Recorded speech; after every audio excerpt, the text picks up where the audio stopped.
ಗಂಭೀರ್ ಕೈಲಿ ಮಾಡದೆ ಹೋಗೋದನ್ನ ವಿ.ಎಸ್. ಲಕ್ಷ್ಮಣ್ ಅವರು ಮಾಡಿ ತೋರಿದ್ದಾರೆ ಗುರು. ಬರೀ ಸೀರೀಸ್ ಗೆಲ್ಲೋದು ಮ್ಯಾಚ್ ಗೆಲ್ಲೋದ್ರಲ್ಲ, ಬೇರೆ ಬೇರೆ ರೀತಿನೂ ಡಾಮಿನೇಟ್ ಮಾಡಿದ್ದಾರೆ ವಿ.ಎಸ್. ಲಕ್ಷ್ಮಣ್ ಅವರು. ಏನಂತ ತಿಳ್ಕೊಳ್ಳೋಣ ಅದಕ್ಕೆ ಮುಂಚೆ ನನ್ನ ಚಾನಲ್ ಸಬ್ಸ್ಕ್ರೈಬ್ ಇಲ್ಲ ಪಟ್ ಅಂತ ಸಬ್ಸ್ಕ್ರೈಬ್ ಆಗಿದ್ರು.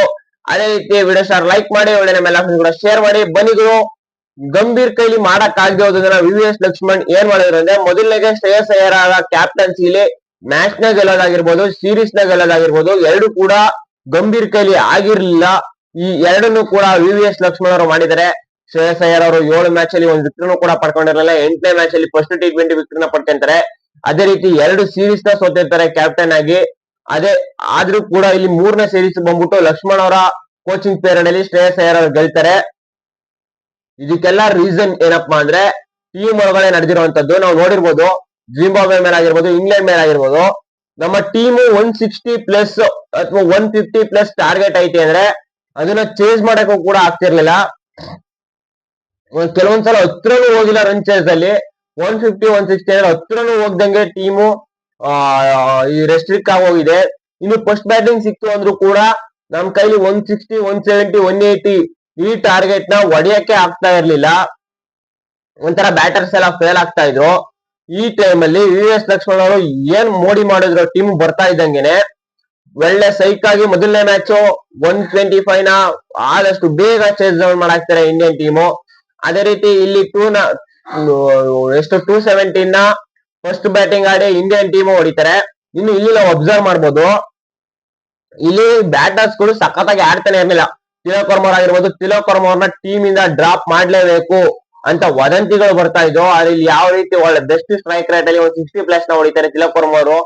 ಇನ್ನು ನೆಕ್ಸ್ಟ್ ಇಶಾನ್ ಕಿಶನ್ ಅವರು ನಂಬರ್ 1 T20 ಬ್ಯಾಟರ್ ಆಗಿದ್ರು ಕೂಡ ಲಾಸ್ಟ್ ಕರೆಂಟ್ ಒಂಥರ ಲಾಸ್ಟ್ 5-6 ಮ್ಯಾಚ್ ನೋಡಿದ್ರೆ ಅಷ್ಟು ಫಾರ್ಮ್ ಇರಲ್ಲ ಅವ್ರ ಬ್ಯಾಟಿಂಗ್ ಅಲ್ಲಿ, ಅಷ್ಟು ಚೆನ್ನಾಗಿ ಬ್ಯಾಟಿಂಗ್ ನ ಆಡಿರಲ್ಲ. ಆದ್ರೆ ಇಲ್ಲಿ ಇಶಾನ್ ಕಿಶನ್ ಅವರು 81 ಹೊಡೆದು ಪ್ಲೇಯರ್ ಆಫ್ ದ ಮ್ಯಾಚ್ ಆಗ್ತಾರೆ ಸೆಕೆಂಡ್ ಮ್ಯಾಚ್ ಅಲ್ಲಿ. ಇದು ಬರೀ ಬ್ಯಾಟಿಂಗ್ ಕತೆ ಗುರು. ಶ್ರೇಯಸ್ ಅಯ್ಯರ್ ಅವರು ಅಲ್ಲೂ ಆಡ್ತಿದ್ರು, ಇಲ್ಲೂ ಆಡ್ತಾ ಇದ್ರೆ. ಆಮೇಲೆ ವೈಭವ್ ಸೂರ್ಯವಂಶಿ ಅವರಲ್ಲಿ 3 ಮ್ಯಾಚ್ ಫೇಲ್ ಆಗಿದ್ರು. ಇಲ್ಲಿ ಬಂದ್ಬಿಟ್ಟು ಮೊದಲನೇ ಮ್ಯಾಚ್ 50 ನ ಸ್ಕೋರ್ ಮಾಡ್ತಾರೆ. ಅರೆ ಇಲ್ಲಿ ಬರೀ ಬ್ಯಾಟಿಂಗ್ ಆದ್ರೆ ಬೌಲಿಂಗ್ ಕೂಡ ಇದೆ. ಬೌಲಿಂಗ್ ಅಲ್ಲಿ ಸೈಕ್ ಪರ್ಫಾರ್ಮೆನ್ಸ್ ನ ಮಾಡಿದ್ದಾರೆ. ನಾವು ನೋಡಿರ್ಬೋದು ನಮ್ ಬೌಲಿಂಗ್ ಟೀಮ್ ಯಾವ ರೀತಿ ಇತ್ತು ಅಂದ್ರೆ, ಒಬ್ಬ ಬೌಲರ್ ರನ್ ಲೀಕ್ ಮಾಡ್ದಾದ್ರೆ ಎಲ್ಲಾ ಬೌಲರ್ ಗಳು ಕೂಡ ಕನ್ಸಿಸ್ಟೆಂಟ್ ಆಗಿ ರನ್ ಲೀಕ್ ಮಾಡ್ತಾ ಇದ್ರು. ಒಂಥರ 200+ ನ ಈಸಿಯಾಗಿ ಹೊಡ್ಸ್ಕೊತಾರೆ, 180+ ನ ಈಸಿಯಾಗಿ ಹೊಡ್ಸ್ಕೊತಾರೆ ಅನ್ನೋ ರೀತಿ ಬೌಲಿಂಗ್ ನ ಮಾತಾಡ್ತಿದ್ರು.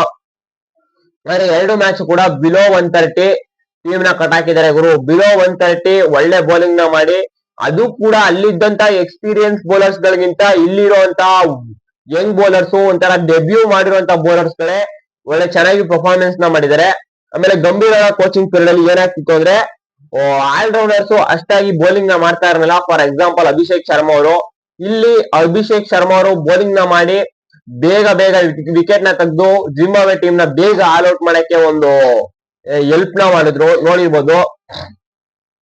ಇನ್ನು ಶಿವಮ್ ದುಬೆ ಅವ್ರಿಗೂ ಕೂಡ ಅಷ್ಟಾಗಿ ಬೌಲಿಂಗ್ ಕೊಡ್ತಾನೆ ಇಲ್ಲ, ಬಟ್ ಇಲ್ಲಿ ಬೌಲಿಂಗ್ ಕೂಡ ಕೊಟ್ರು. ಶಿವಮ್ ದುಬೆ ಅವರು ಬೌಲಿಂಗ್ ಅಲ್ಲಿ ಒಂದ್ ತಕ್ಕಮಟ್ಟಿಗೆ ಪರ್ಫಾರ್ಮೆನ್ಸ್ ನ ಕೊಟ್ರು. ಇಲ್ಲಿ ಗಂಭೀರ್ ಅವ್ರಿಗಿಂತ ವಿಭಿನ್ನವಾಗಿ ಲಕ್ಷ್ಮಣ್ ಅವರು ಯೋಚನೆ ಮಾಡಿ ಟೀಮ್ ನ ಗೆಲ್ಸಿದ್ದಾರೆ ಅಂತ ಹೇಳ್ತೀನಿ.